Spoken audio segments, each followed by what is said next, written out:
Hello बच्चों, let's see the question and the question is consider the reaction. हमारे पास यहाँ पर एक रिएक्शन दी है जहाँ पर हमारे पास ये कार्बोनिल कंपाउंड था जिसकी रिएक्शन हमने ये हाइड्रोजन से कराई हुई है और यहाँ पर हमें बेटा ये प्रोडक्ट मिला हुआ है। हमें बताना है कि what sort of reaction is it, मतलब ये जो आपकी रिएक्शन है बच्चों, ये आपकी किस तरह की रिएक्शन है ये हमें बताना है ना।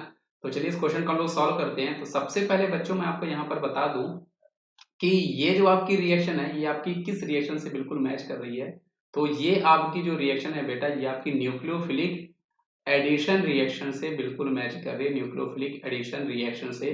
जहां पर एक्चुअल में आपका होता क्या है, आपके पास ये जो कार्बोनिल कार्बन हुआ करते हैं इसकी हम लोग रिएक्शन जो है वो आपका H2N और Z इस तरह के कंपाउंड्स हम करते हैं। ऐसा आपको एनसीईआरटी में भी साफ दिखा हुआ, वहां से देख सकते हो। यहाँ पर एक्चुअल में होता क्या है, यहाँ से ऑक्सीजन और यहाँ से हाइड्रोजन मॉलिक्यूल्स यहाँ आकर बाहर जाता है और ये C डबल बॉन्ड N और Z यहाँ पर आपको मिलने वाला होता है। यहाँ पर आपको ये जो प्रोडक्ट है ये आपको मिलता है।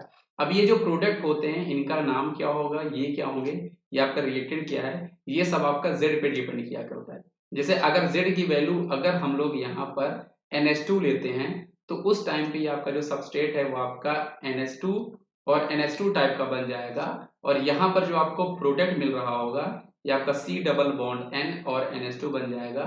ये जो सबस्ट्रेट होता है इसको हम लोग बेटा हाइड्रोजन बोला करते हैं, इसको हम लोग हाइड्राजीन बोला करते हैं बच्चों। और इस हाइड्रोजन से रिएक्शन करने के बाद यहाँ पर ये जो हमें जो प्रोडक्ट मिल रहा होता है इस रिएक्टेंट के बाद इसको हम लोग हाइड्राजोन बोल रहे होते हैं। और ये जो आपकी रिएक्शन होती है ये एक्चुअल में आपकी न्यूक्लियोफिलिक एडिशन रिएक्शन का ये हमारे पास पार्ट होता है।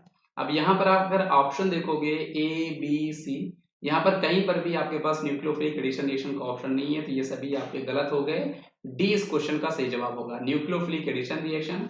और एक्चुअल में यहाँ पर आपके पास ये डबल बॉन्ड एन फॉर्म हो रहा है, इसलिए हम लोग इसको एलिमिनेशन रिएक्शन भी बोल सकते हैं। ये जो आपकी रिएक्शन होती है मेनली आपकी nucleophilic addition reaction elimination reaction हुआ करती है और ये मैकेनिज्म आपको ध्यान होना चाहिए। इस तरह से बहुत सारे प्रोडक्ट जो होते हैं वो हमारे मिलते हैं जब हमारा कार्बोनिल कंपाउंड H2NZ से रिएक्शन कर रहा होता है।